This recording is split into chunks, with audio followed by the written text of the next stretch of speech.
There wouldn't be an America if it wasn't for black people. We take care of America. We hold America to our bosom. We feed America. We make love to America. America's always going to be okay as long as black people don't totally lose their mind. Because we'll pick up the pieces and we'll turn it into a new dam. Je suis Anaïs Clanet, je suis responsable de la société White House, qui est l'exportateur à l'international de Black Power Mixtape. Très heureux de l'être. Et moi Loïc Magneron, donc l'associé d'Anaïs. C'est vrai. Et oui. Seller of a Swedish television station, an amazing collection of unseen interviews was discovered with some of the greatest revolutionary minds in modern history. Alors ça justement, ça c'était un regard, et moi j'avais d'énormes doutes avant de voir le film.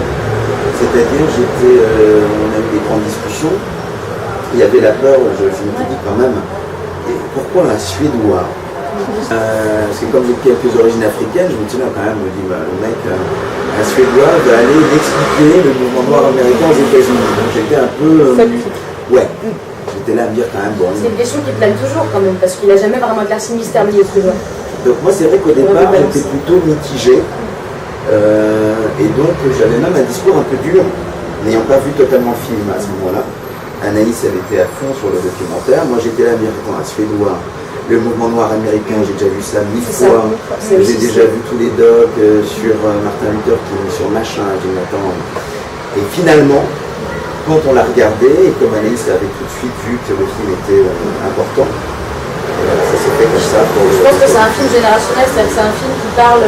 enfin moi ça me parlait pour ma génération aussi, parce que moi je connaissais que le Black Power de Martin Luther King, clairement. Je ne connaissais pas la période d'Angela Davis, ou très peu. Je connaissais son visage, ça ne fait pas froid, c'est tout. Donc c'était important justement de montrer le Black Power après Luther King, ce qui était vraiment l'action pure et la philosophie des suivants. Et ça, nous, on ne connaissait pas du tout. Donc c'est ce qui m'a plu aussi, et les archives sont juste, elles sont magnifiques. Donc je trouve que ça tombait bien. C'était parfait.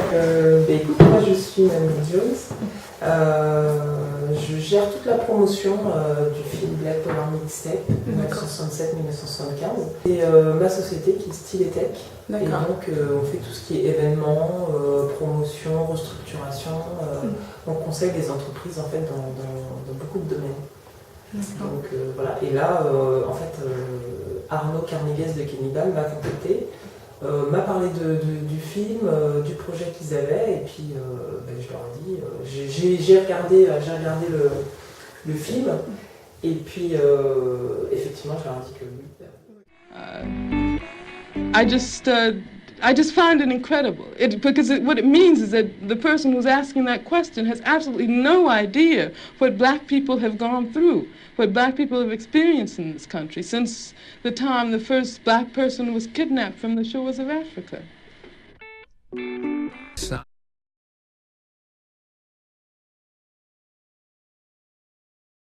History.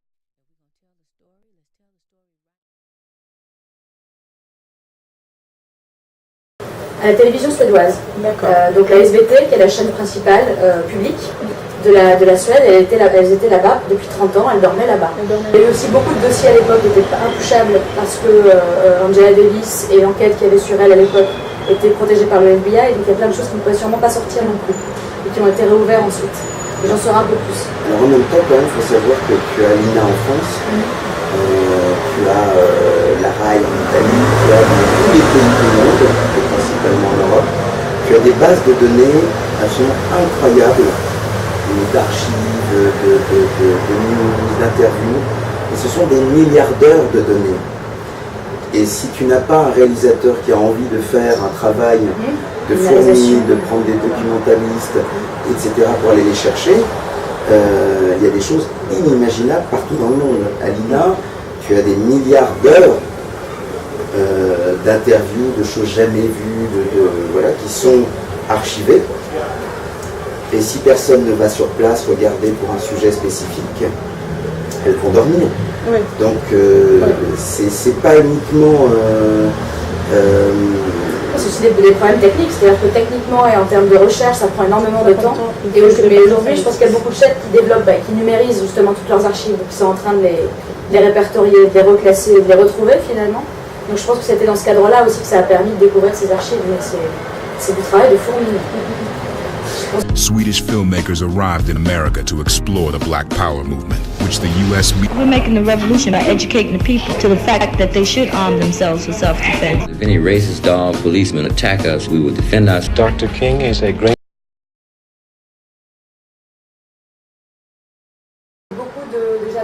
Il y a eu des avant-premières dans les festivals majeurs déjà. Il y a eu Sundance, qui a été une réaction super. Le film avait pris du meilleur montage.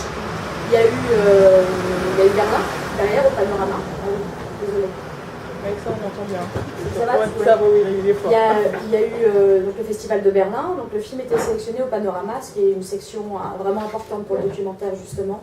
Et en termes de visibilité, et il y a eu des réactions extrêmement positives, commercialement parlant, et du public. Il y a eu en plus Harry Belafonte qui nous a fait le plaisir de venir à la fin de la projection pour parler du film et du mouvement. Donc c'était quand même assez touchant, c'était même assez exceptionnel incroyable. Parce que d'abord il est magnifique. 84 ans et il est hallucinant. Étonnant. Ouais. Et surtout ce qui était important, d'abord il a joué le jeu parce qu'il avait son propre film qui passait dans la même sélection qui était Harry Belafonte. J'ai oublié le titre, le documentaire sur Belafonte. Voilà. Et c'est surtout ce qui est intéressant, c'est qu'il a pas uniquement parlé du film, c'est qu'il a fait il y a eu un discours politique sur les documentaires, sur les documentaristes, etc. etc. Donc c'était... Sur le travail de mémoire et le devoir de mémoire justement aujourd'hui aussi. Voilà, donc ça, d'un seul coup, ça a lancé aussi une presse particulière. Et c'était pas uniquement des images d'archives, ça devenait un testament important finalement. Mais justement, Déjà de la connaissance, c'est-à-dire je pense que déjà la jeunesse d'aujourd'hui, après ça dépend de la tranche d'âge, mais la jeunesse d'aujourd'hui ne connaît pas Angela Davis, ne savent pas d'où ils viennent, ne savent pas les sacrifices qui ont été faits, et en plus, si on regarde les problèmes culturels et sociaux d'aujourd'hui, sont les mêmes qu'à l'époque, c'est-à-dire que tout ce pourquoi ils sont battus, finalement aujourd'hui, c'est pas résolu, on est encore. Donc je pense que ça peut être pas mal de voir qu'il y a des gens qui ont souffert, et puis des gens qui ont exprimé des idées qui sont toujours... d'actualité, ça me paraît pas mal. Ça permet aussi de recadrer les choses. Je vous dis, moi, dans les livres d'histoire, on parle beaucoup de Martin Luther King et de Malcolm X et tout. Donc je trouve que c'est pas mal de voir un peu d'autres personnalités, pas forcément plus pacifiques ou moins pacifiques, mais qui avaient une autre mentalité, une autre manière d'aborder le sujet. Puisqu'évidemment, ce film, d'abord, c'est un film mémoire. Pour les jeunes générations que vous êtes, de expliquer effectivement, parce que en fin de compte, Black Power, c'est Obama, en fin de compte. C'est tout le mouvement noir qui a réussi effectivement d'abord à devenir des Américains et qui a effectivement pu développer des mouvements de contestation qui de toute façon finit par Obama.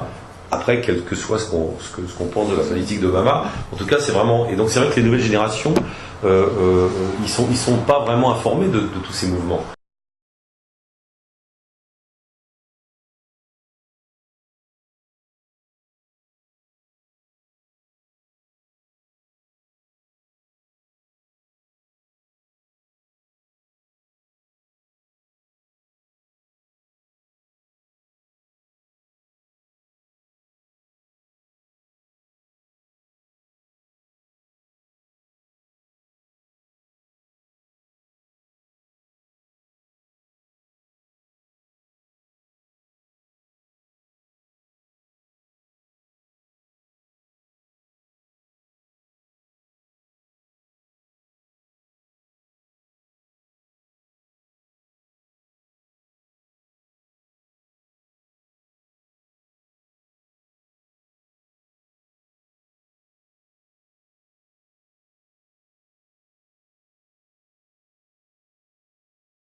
soutient et on adhère aussi. Voilà, et oui, principalement. Et voilà. Principalement, et donc le but premier, c'est de faire la promotion, l'exportation, la distribution du film partout dans le monde. Et que les gens aillent le voir en salle, le 16 novembre. À Paris. Et partout. Merci à vous. Ben, merci.